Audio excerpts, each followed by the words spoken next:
Hey everybody, it's Aaron from Go Grava. Your new bicycle in the future that you buy may be made in South America. And I'm going to put up something here from Bicycle Retailer. It said, Biden administration's China tariffs could hit e-bike batteries. And it's not just e-bike batteries. These tariffs are going to change. And a tariff is a tax that you pay on some goods. So let's say if you have a 25% tariff on Chinese goods right now coming into the United States, if you buy $100,000 in bicycles, you're actually going to pay $125,000 for everything coming into the US. That's what a tariff is. And what is looking like is, it looks like e-bikes may get rolled into this, this new tariff schedule for electric vehicles, which is going to increase from 25% to 100% tariff. So if you buy $100,000 in e-bikes, you're going to have to pay $200,000 to actually get them into the United States. But it doesn't really affect all companies. Like Bosch makes their batteries out of Poland, and not everybody's making batteries in China specifically. Now, the other thing I'm saying on here, because this is all coming out of Bicycle Retailer, the House approves lithium-ion battery standards bill. So that's going to be coming out, meaning you're going to have to get certified and checked because a lot of batteries are being sold. A lot of this stuff coming out of Asia is not certified, not UL certified, which means it could burn your house down, burn your apartment complex down. It's not good. Things are changing. Now, a lot of these tariffs that are going to be updated and coming across are going to impact the prices of the bicycle you're paying now. So prices of bicycles are not going to go down anymore. They're going to be increasing. So if you had your eye on a bicycle, you should probably buy something soon, because guaranteed with an increase in tariffs comes increase in prices. Rumor has it, Giant's already looking at increasing prices here this summer, like really soon, and the other companies are going to follow. Maybe there'll be a few that won't increase prices, but it's coming. So what does that mean for a company if you're manufacturing in China, you know, in these areas that possibly are going to get hit with these tariffs?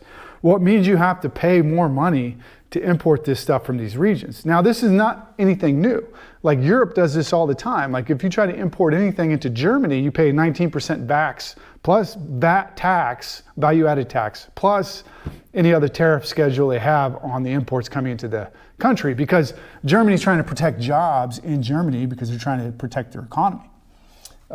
Sometimes the US is a bit like the Wild Wild West, but so what does that mean when we start looking at labor costs? Like what does a Chinese welder make is probably $4.50 to $5 an hour, but you go down to Peru and a Peruvian welder might only make $3 an hour. And then if you get a bicycle made in Peru, and there's all these free trade agreements with South America, and if you pay $135 stamp tax in Peru, and there's a free trade agreement, then you can import bike frames from South America and some of these countries and pay zero taxes or maybe 10%. So I wonder what the companies are going to do. Now, I can't do it at Go Grava. Here's this beautiful Grava frame I had made in Lima, Peru, with the Grava logo on the top. You know, kind of what we're talking about, or what I've been looking at specifically over time, is I've seen it for a couple years now, how this is all going to evolve, because with Temu and AliExpress and all this flow of goods into the United States is really threatening the economy. And something's going to have to be done about it, because people will end up losing jobs. The U.S. economy will end up stagnating pretty badly. And I think these companies are just going to start looking down south, which is a great solution, because it's nearshoring. It's closer to ship goods from Colombia, South America, across the Gulf of Mexico into the U.S. than it is 12,500 miles to China. And yeah, I would love to build a factory in one of these countries. I've gone around to a bunch of different countries in South America, but we're talking tens of millions of dollars that I just don't have. And I've seen what the limitations are. I know what the geopolitical climate is down there. You know, I know what companies' concerns are, but you know, there's ways around these things. Like when I was in the military, we could construct huge areas that you could use for factories for very minimal cost with some of the machinery and stuff. that we had in the military. We could build massive bases within 6 months and do it at a low cost. So if it gets wrecked or you got to leave it, it doesn't cost the taxpayer a lot of money. But anyways, yeah, I believe this is the one more step down the road where we're going to see diversification of how things are made, specifically cycling stuff, because 95% of our cycling stuff is made in Asia. And, there's nothing wrong with that.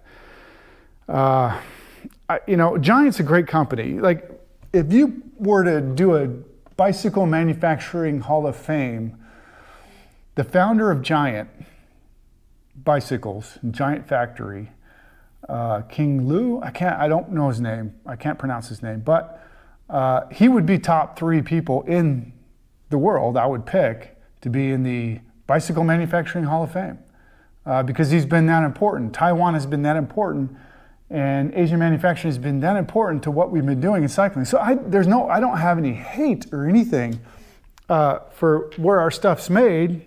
People are people, they need jobs and things like that. I just think it's a bit too concentrated. And I think one country over there is really going to start wrecking it for everybody else to a certain extent. But I mean, you could look back at the United States and you could blame us for things. I completely understand the geopolitics and the history behind all of this. But yeah, when you look down south, I mean, the only concerning thing is the governments in South America are fairly new. Been turned over a few times in the last century. Even like Colombia, their constitution in Colombia is really not that old. And Peru's had some political issues, but I do think with jobs and things like that rolling into South American countries, we're going to see a completely new environment. That's my prediction. And this is just the beginning with the lithium-ion bill coming and the tariff rebuild or relook is going to be changing.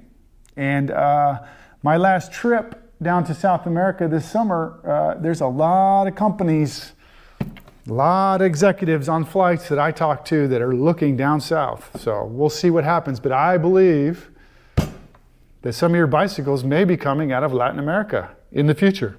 So we'll see if my prediction's right. That's the business forecast. I just want to bring up some news.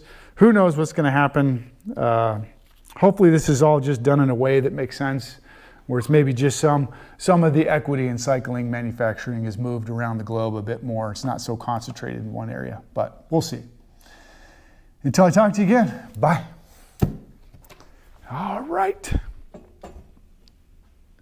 Yeah, I love this frame.